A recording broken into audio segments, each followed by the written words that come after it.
Hey, what's going on, everybody? Justin here, and in this video I want to go over my TBR for the upcoming Monsterathon. This is a really cool readathon that is hosted by Cait over at Chapter Cait, and she did this last year, and I had a lot of fun with it, and I think a lot of other people did as well, and that's why I'm going to be participating again this year for sure. I'll leave her announcement video because there's, I don't want to say it's complicated, but there's a lot to it. You get points. Essentially terrorizing villagers is actually how the points work, and you get them for different things. For example, reading each page counts for a villager that's terrorized, but there's also lots of challenges, different prompts for different teams and stuff that you can get like boatloads of more points and everything. And then there's giveaways and an associated tag and all kinds of really cool stuff. So I'm gonna leave her video down below. She does a really good job explaining that, so I'm too lazy to go over everything. And there's going to be 3 teams. There's Team Bees, Team Haunts, and Team Conspiracies. And I'm going to be going with Team Bees just with all my, my affinity for natural history and the animal world and everything. That was just like the natural fit for me. And I'm going to try to smoothly go into a plug for my Etsy shop because for this Monsterathon readathon, I came up with some really cool bookmarks. I think, of course, I say they're really cool. For each of the 3 teams, I got, for example, we got Haunts. We got just like the team logo type thing, just so you can see the quality there. This like super long plug, and then also each team also has like a phrase. And for the Haunts, there's Haunt the Page and everything. I thought they were kind of cool. You can find them on my Etsy shop. They're in cherry and mahogany. But there's also Read Like a Beast, Shelf Conspiracy. You can kind of see the general gist of some pretty cool stuff there. Anyways, there's my plug for my Etsy shop. And like I said, I'm going to be going for Team Beast. And I got several prompts for my team. And I'm also going to be doing several prompts for a couple of the other teams. So yeah, let's just go ahead and get started. Let's see. Must Swamp. I like that. Oh my gosh, I was like seriously going to do the Shrek impersonation or Little Donkey in Shrek, but yeah, I almost did. Anyways, Must Swamp. If you follow Cait's Twitter, you'll know why it's called that. Anyways, it's to do. Anyways, it's to read a really nice looking book with a really nice cover or something. So I got one that I recently acquired, and it's a Nat Geo book, and it's The Mystery of the Ancient Seafarers, Early Maritime Civilizations, by Robert Ballard. I just think it's a really nice cover. This art, I can't remember if that's the Mycenaean one. I want to say it is. Of course, I should have looked that up before I started the video, but oh, Minoan. I should have known it was Minoan. Usually I think of the blue women for Minoan, but anyways, Minoan like stucco art, so I think that's really cool.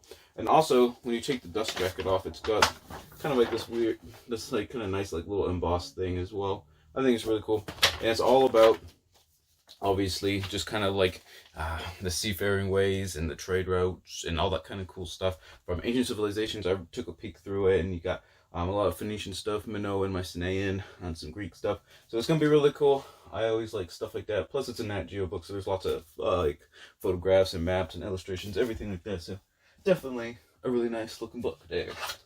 Alright, so next prompt is going to be Whispering Woods, which is to read an underhyped or kind of like a forgotten book, something along those lines. And I'm going with an author who has a really famous book, and it's Edith Hamilton. And she's got a really famous book called Mythology, Timeless Tales of Gods and Heroes, which is like, one of the cult classics in like the mythology, like nonfiction, like reads. I don't know if you ever read stuff like that. Edith Hamilton's Mythology is like always up there, kind of like with Bullfinch and stuff. But her other books are a little bit lesser well known, so that's why I'm going with The Greek Way. I just think I had this like a little vintage edition. I'm not even sure where I got this like exactly because he says 50 cents right there. But there's also The Greek Way and The Roman Way, and I think like the selling point of this book is like just an introductory to just like the Greek way of life. So it's just all about like Greek culture, not necessarily like a Greek city-state or kind of like a Greek era or like, the Greco-Persian Wars or the Peloponnesian War or anything like that. I think it's just mostly about, just Greek like culture and thought and stuff, which I think is really cool. Sometimes like Greek politics kind of takes over everything, like when you get into like Greek histories and stuff. So I think it'd be really cool. And like I said, I haven't read anything else by Edith Hamilton besides Greek mythology, and her other books were highly acclaimed when she wrote them. I think in the 50s and 60s. I want to say I want to say, actually first printed, oh gosh, it's even older than I thought. 1930 originally printed. Wow, that's crazy. It's almost 100 years old. Anyways, that's what I will be reading for an underhyped book, or a lesser well-known book, I guess. Alright, and then another one is going to be the Hydras Hangout, which is a mythology-based book. For this one, I'm going to be listening to Stephen Fry's Heroes. I listened to Mythos, like what, 2 months ago, 3 months ago, something like that. Where Stephen Fry narrates his own work, and it is really well done. It's just really quirky. You got some deadpan Stephen Fry humor in there, and he makes the stories like come to life pretty well. He does breaks the fourth wall a little bit every now and then, but with his commentary, it's actually really funny.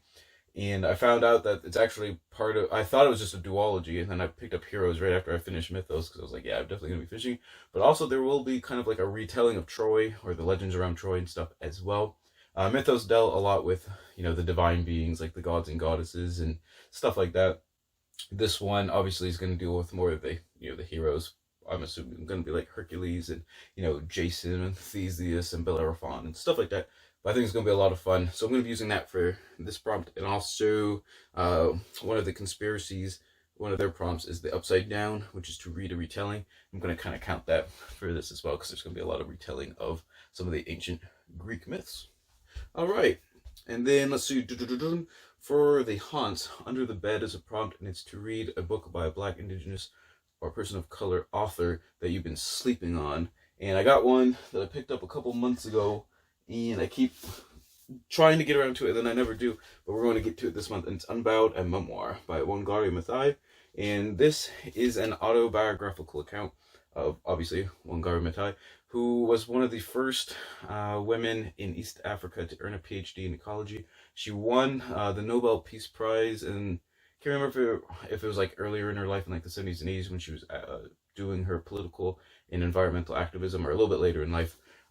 But she's most well known for the Green Belt movement, which is sort of like an environmental push, I guess, in East Africa to like regrow forests and stuff. And also there was like political anti-corruption components as well. So it's going to be really interesting because it kind of, like I said, the environmental natural history stuff is like a really big focus of mine, and I need to start reading more on like contemporary natural history as well, besides just like species going extinct, which is like super depressing. So I'm hoping this one's a little bit more uplifting, something like that. So I will be reading Unbowed for that prompt. And then next up, two more. Another haunts one is Your Friendly Neighbor's House, which is to read, I lied. It's A Moment of Peace, which is to read a comfort read.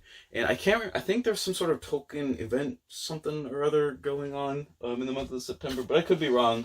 But anyways, my plan in the beginning of the year was to reread through Lord of the Rings, because I had not read it for like 10 years or something like that. Maybe not 10, but like 7 or 8 years.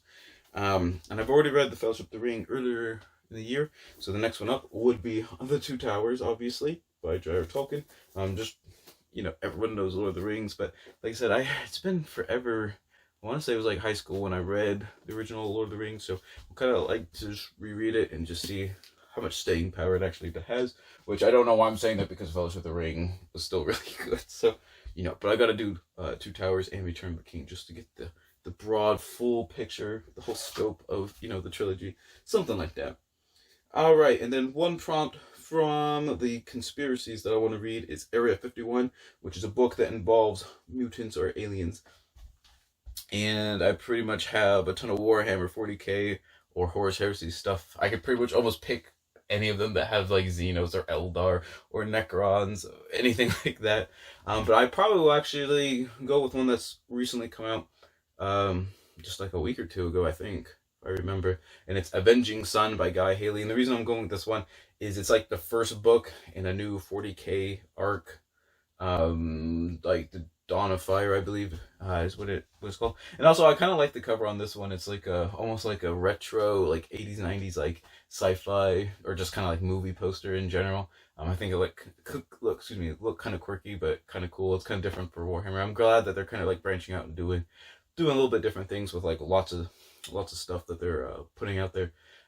Don't know really anything about it, but the reason I want to read this one is I want to try to stay up to date-ish because I've gotten to Warhammer so late.